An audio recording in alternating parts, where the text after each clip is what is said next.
জাগমা দুর্গা 2024-এর পুজো পরিক্রমা নিয়ে এই মুহূর্তে হাজির হয়ে গেছি ভবানীপুর জাগৃতিতে। এবছর তাদের ভাবনা চিন্তা কি এবং কতটা সেজে উঠল মণ্ডপ, সেটাই তুলে ধরবো।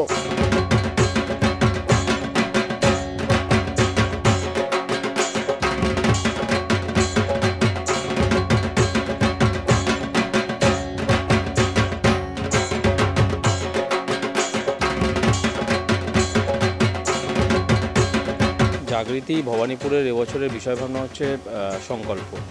অ্যাকচুয়ালি আমরা যখন ভালো সময় খারাপ সময় দুটোর মধ্যে দিয়েই যাই, তখন কিন্তু আমরা একটা জায়গায় এসে একটা সময় এসে দেবীর কাছে শরণাপন্ন হই। মানে দেবীর কাছে আমরা তখন আমাদের মনের বিষয় ভাবনা বা মনের যে ভালো বা মন্দ কিছু যদি হচ্ছে জীবনের মধ্যে, সেটা কিন্তু দেবীর কাছে তখন জানাই।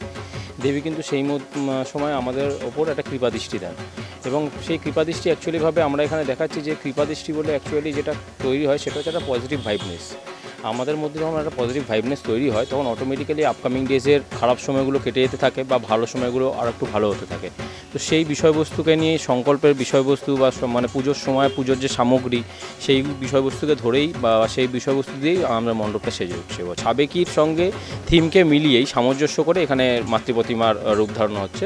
এখানে কিন্তু দেবী করুণাময় রূপে অবস্থান করছেন।